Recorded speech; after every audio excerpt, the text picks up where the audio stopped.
Gregory Peck. Born Eldred Gregory Peck on April 5, 1916, in La Jolla, California, grew up shaped by early emotional challenges that quietly forged his inner strength. When his parents divorced during his childhood, he was raised largely by his grandmother, a steady presence who instilled discipline, resilience, and moral grounding.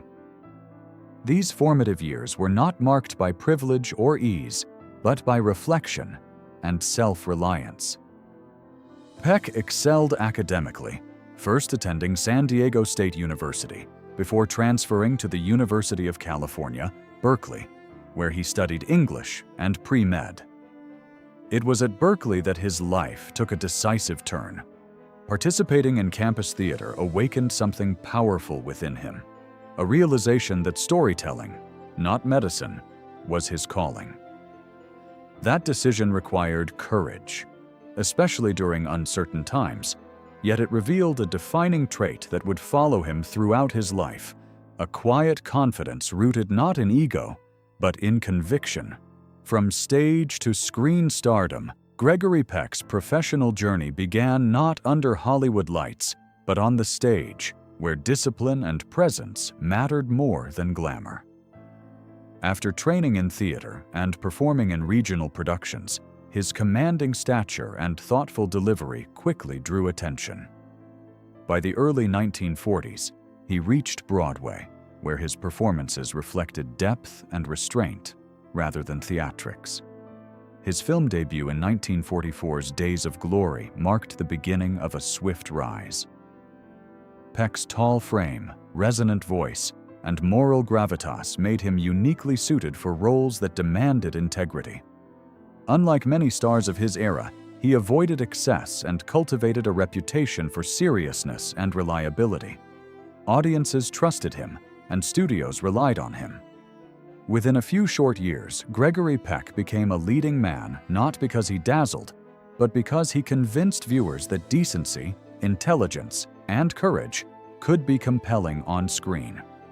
The role that defined a legacy. Among Gregory Peck's many celebrated performances, none shaped his legacy more profoundly than his portrayal of Atticus Finch in To Kill a Mockingbird, 1962.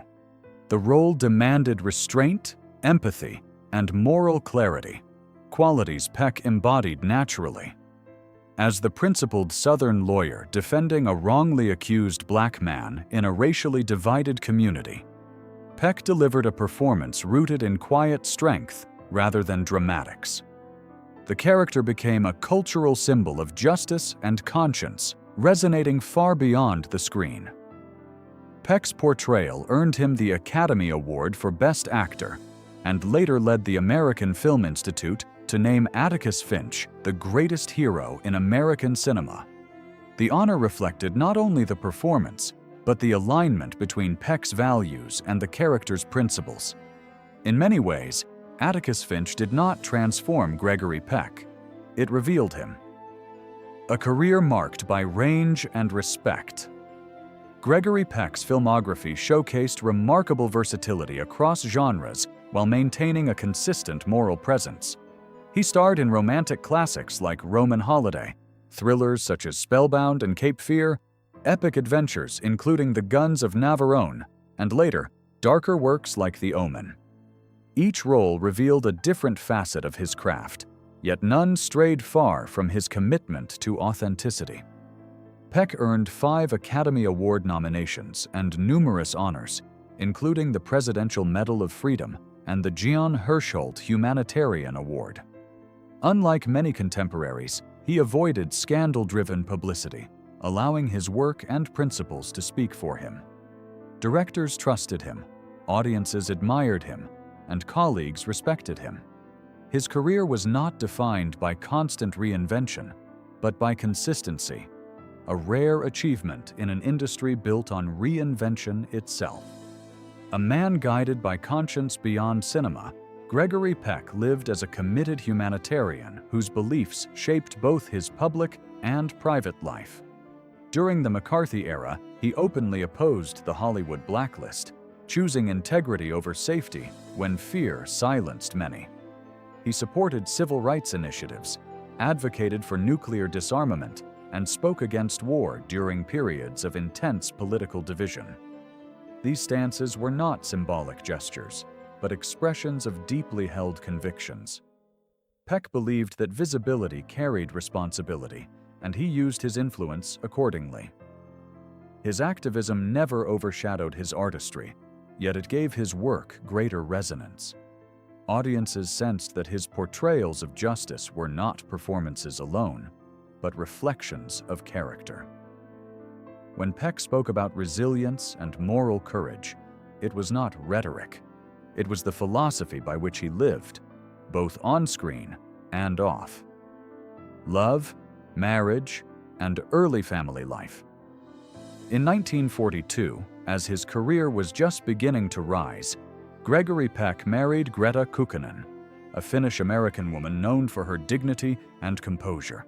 Together they built a family and welcomed 3 sons during years marked by increasing professional demands. While Peck's fame grew, Greta maintained stability at home, shielding their children from the pressures of Hollywood life. Yet success often brings strain, and despite mutual respect, their marriage faced challenges over time. In 1955, after more than a decade together, they divorced amicably. The separation marked a reflective period for Peck, who rarely spoke publicly about personal matters. It was not a story of conflict, but of 2 individuals whose paths gradually diverged.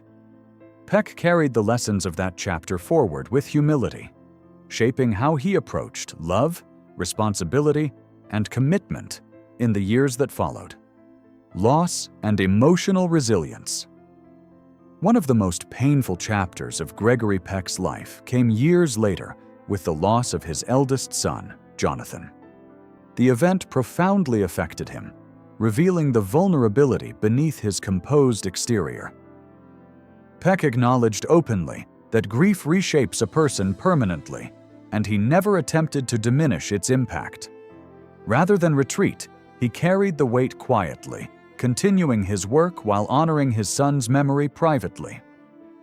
The experience deepened his empathy and reinforced his belief in compassion over judgment. Those close to him observed a gentler introspection afterward, a man who understood fragility more intimately. Though known for portraying strength, Peck never equated strength with emotional distance. His response to loss reflected maturity, honesty, and acceptance, qualities that defined not just his performances, but his humanity. A partnership that endured. Soon after his divorce, Gregory Peck reunited with Véronique Pisani, a French journalist he had first met during an interview years earlier. Their reconnection led to a marriage defined by intellectual companionship and deep mutual respect. Véronique brought balance to Peck's life, grounding him through professional demands and personal challenges. Together, they raised 2 children and shared nearly 5 decades of marriage, a rare longevity in Hollywood. Véronique stood beside him during moments of sorrow and celebration alike, offering stability rather than spectacle. Peck often credited her with providing clarity and strength, describing their bond as one rooted in conversation, trust, and shared values. Their relationship was not defined by grand gestures, but by constancy, a quiet devotion that sustained him until the very end. A reflection on a singular love. Late in life, Gregory Peck reflected candidly on the people who had shaped his emotional world. Among those reflections was his deep admiration for Ingrid Bergman, his spellbound co-star. Peck described their connection as meaningful and profound, formed during a time of artistic intensity and mutual respect. He spoke carefully, never diminishing the commitments that shaped his life, but acknowledging that certain connections leave lasting impressions. His words were not confessions of regret, but expressions of gratitude for a moment that revealed emotional truth. Peck believed that some bonds transcend circumstance, not because they endure physically, but because they shape understanding. In sharing this reflection, he did not rewrite his past, but illuminated it with honesty, allowing audiences to see not a legend, but a man who valued sincerity above silence. A final curtain and enduring legacy. Gregory Peck passed away peacefully on June 12, 2003, at the age of 87, with his wife Veronique by his side. His death marked the close of a chapter in American cinema defined by dignity and purpose. Tributes poured in from across generations, honoring not only his performances, but the values he represented. At his memorial, colleagues reflected on his integrity, humility, and influence. Peck's legacy lives on through his films, his humanitarian efforts, and his family, including grandchildren who continue artistic pursuits. He remains a standard against which character-driven performances are measured. Gregory Peck did not chase immortality. He earned remembrance by living thoughtfully. In the end, his greatest role was not one he played, but the life he led with quiet conviction and enduring grace.